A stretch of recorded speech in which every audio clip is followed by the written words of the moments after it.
So, you want to start playing in the Midgard campaign setting by Kobold Press, and you want to know what race to play in the Midgard campaign by Kobold Press. Maybe your character died and you want to start a new character or whatever. Well, first of all, you should play any race you'd like to play. But for me, there are a few races out there, and most of these are in the Midgard campaign Heroes Handbook. And there are some races out there that are really good for power building a certain class. So here are my 5 favorite races for power building purposes. Hi there, fellow role players and game masters. My name is Mr. Tarask, still your favorite YouTube channel when it comes to third-party Dungeons & Dragons 5th edition content. And today, again, I'm talking about Kobold Press. If you're into Kobold Press and you want to see me talk about Kobold Press more, make sure to click that subscribe button because I am not nearly done. Hit the thumbs up and tell me in the comments below what you want me to talk about in the Midgard campaign setting, Kobold Press, what books you want me to review. I've reviewed like a ton of their books. I'm talking about Midgard all the time. Like, this is your place, your go-to place about Midgard. So click that subscribe button right now. Really helps me out. Also, this video has been brought to you by Isle of the Dreaded Accursed, a Kickstarter I've done with JVC Parry. You can still pre-order it. Link is in the description below. If you pre-order it, all the funds will go towards building an awesome adventure for your table. So if you want to help make this even better than it will already be, pre-order it, because it's going to be completely amazing. Link in the description below. Now, I want to talk about 5 races in the Midgard campaign setting that I've actually created together. I created this list together with Belial on my Discord, he is a Discord member of mine, and we made this list together because he's really like into the power building part of D&D. So he sees combinations that I don't necessarily see directly. He sees like these subtle things that complement each other for race and class. So he built this list together with me, and I absolutely love it, and I totally agree with it. 4 of these races are in the Midgard Heroes Handbook. So if you ask yourself, what is the one book to get as a player? I always tell people the Midgard Heroes Handbook is amazing. I think this thing is cooler than Xenetter's Guide and Dasha's Cauldron of Everything combined. This thing is just very good, especially if you're playing it in Midgard. It's so flavorful with the setting and everything in mind. I absolutely love it, but let's get into it. And the first one is the Trollkin. The Trollkin is a race on page 30 of the Midgard Heroes Handbook, and I absolutely love it. It has some very powerful power building potential in the sense of together with the fighter. And if you know me, you know I am a fighter person. The fighter is my absolute favorite class. I almost exclusively play fighters or wizards, with the occasional bard, because I just like vicious mockery and that kind of stuff. Especially the fighter, it's so cool, and the Trollkin just makes like the coolest fighter, especially on the lower levels. But that's the thing with a race, right? Most races give stuff that are particularly useful on the lower levels of 5th edition. The Trollkin is one of those. Really strong with the fighter, but it balances it out. There is this one downside to the Trollkin that can really be really harsh for you. The Stonehide Trollkin. The Stonehide Trollkin increases your strength and your constitution, firstly, with 1. I think both are 1. Yeah, it increases your strength and your constitution. And if you know, like, if you're playing a fighter or a barbarian, having +1 on strength and constitution, or like increasing your strength and constitution, that's like the dream combination, right? There is like, you're strong and you can really kick ass, but you also have a lot of hit points, so you can really take a punch. Strength and con are really powerful for the fighter and the barbarian. Then it gets a bonus healing action, as a bonus action, a healing action, and it gets +1 to armor class. Now here's the thing, if you are a base level 1 Trollkin fighter, right? You take the defense fighting style, which already gives you +1 on armor class, giving you 19 armor class with a basic equipment like a shield, chainmail, and a sword. You have 19 armor class. Adding +1 to that gives you 20 armor class at level 1. This is ridiculously high. Now, of course, you will probably not have a lot of dexterity, meaning you will fail dexterity checks with traps and dragons and that kind of stuff, but 20 armor class is ridiculously high on level 1, but you can do that with the Trollkin, especially with the Stonehide Trollkin. If you then, you have like, as a fighter, you have the second wind ability, right? Every time you're fighting or outside of combat, you can use a bonus action.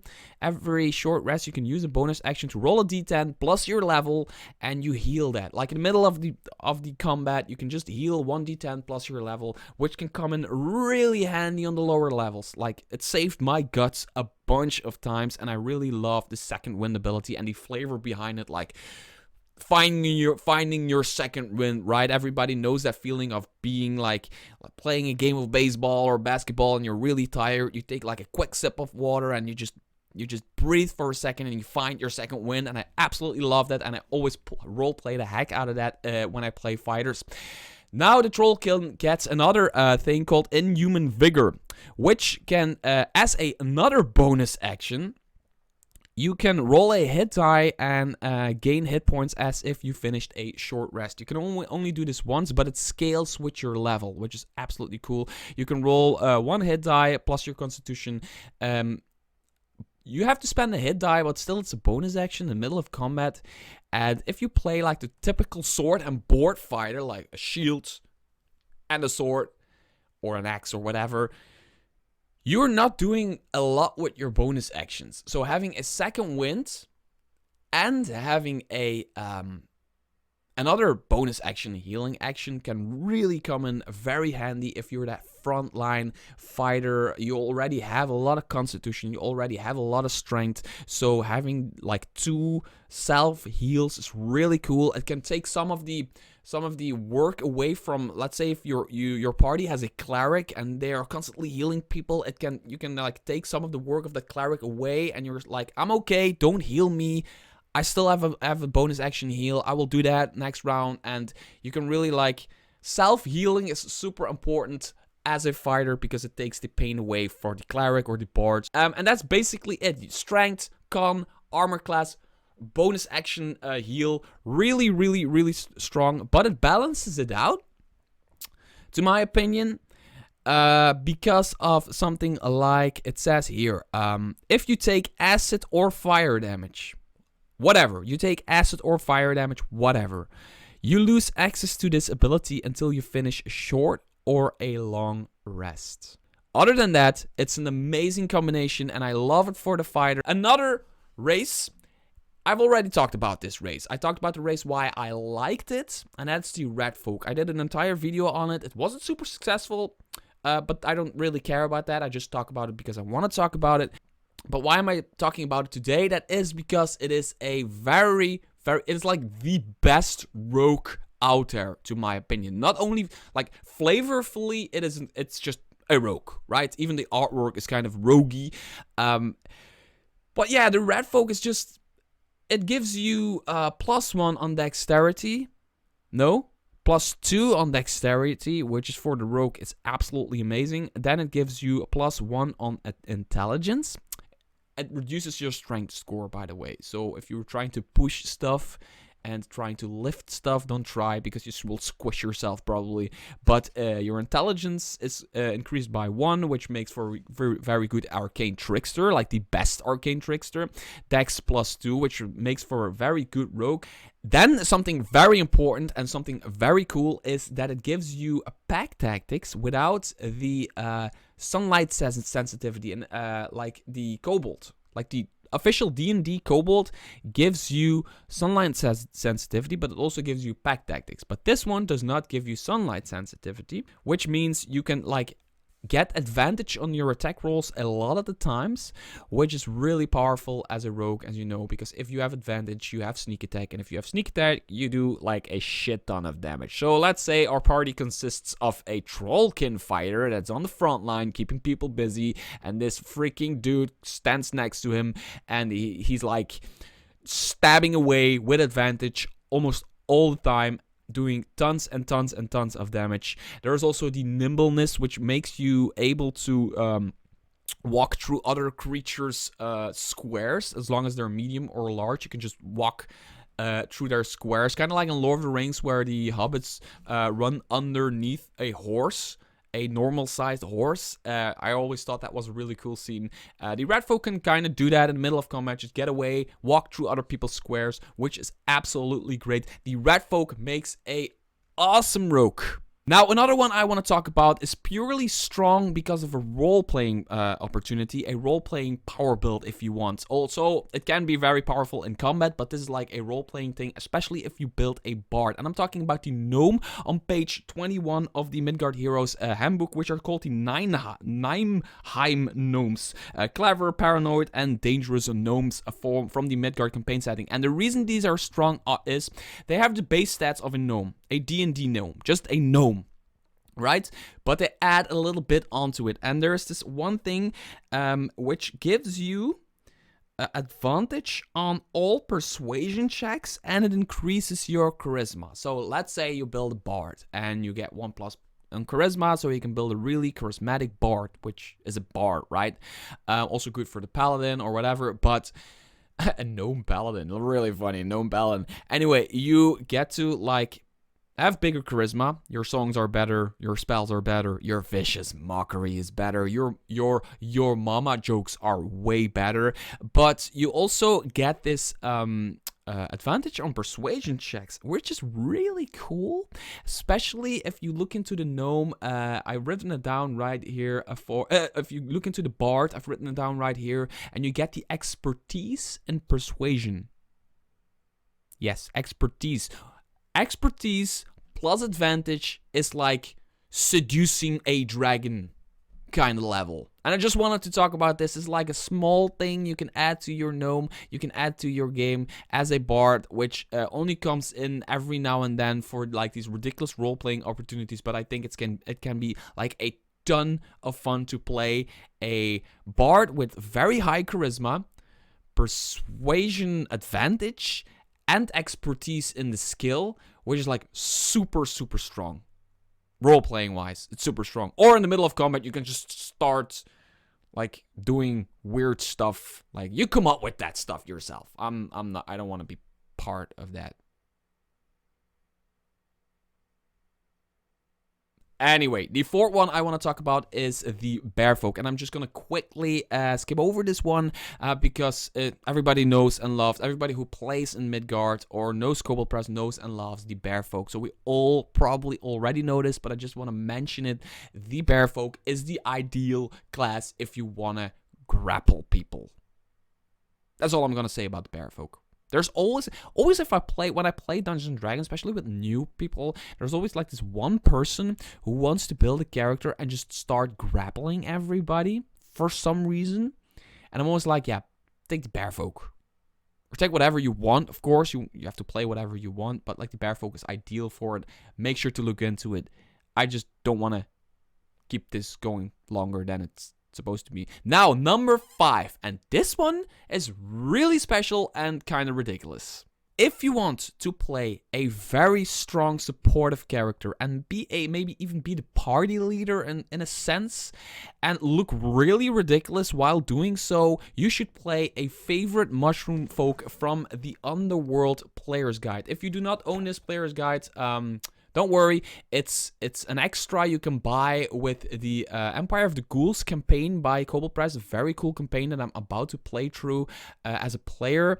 This is just like the player's guide that comes with that campaign. All kinds of undead options and other weird options, player options. It's really cool. There's a bunch of cool stuff in here. And I have not yet reviewed it, I think, but it's very cool and I'm still about to review it. But there's so much on my plate that it's coming. It's coming. All of this is coming. But the favorite Mushroomfolk, for example, is really cool and like really powerful as a supportive character, because right off the bat you already get like bonus spells. Spare the Dying, which is a really cool bonus spell on low level, and on third level you can add bless to that. You can either bless or spare the dying once per short rest. You get like survival and persuasion as extra skills, and you get a bonus healing thing in the sense of like there's, you know, Song of Rest from the Bard or stuff like that. Well, the favorite Mushroomfolk kind of has that. Restful Spores. If friendly creatures within 30 feet of you regain hit points at the end of a short rest by spending one or more hit dice, each of those creatures regain additional hit points equal to your proficiency modifier. Sorry, your proficiency bonus. Meaning that you kind of, you're just a freaking walking mushroom, right? So, freaking walking mushroom that sends out spores. You kind of look ridiculous. You kind of look like this. It's funny. I think it's cool. I think I should play one of those just to see what happens and how my party members react to that. But you have spores and you just spread them out in a 30-foot circle, and everybody who stands in that and regains hit points by spending hit die, so all of your allies at a short rest, they will get extra hit points from you, which is absolutely amazing. It's great. On top of that, you can blast them as a bonus. It's a bonus. It's on top of the spells you take as a class or whatever. Or you can spare the dying them. You can cast spare the dying on them as a bonus, just a bonus. And then on top of that, survival and persuasion, so you can like really build a very powerful supportive class in the sense of a cleric or a bard or whatever one of those things. Really cool. Like the number things on this is really cool. It's kind of ridiculous in a funny way. Some people are into that kind of stuff and some people aren't. I'm always like vaguely in between. Like some games are ridiculous enough for me to play Mushroomfolk, and some games are like too serious in order for me to play them, and I more see them as creatures that my players fight or whatever. But if you're into it, if you think they're cool, if you want to be a sentient mushroom, then be a sentient mushroom. Because it's D&D. You can do whatever you want. So that were my 5 favorite races for power building and flavor, but I just want to say, if you watched this video until the very end, thank you very much. Make sure to click the subscribe button, click the thumbs up, and put in the comments whether or not you like apples more or pears.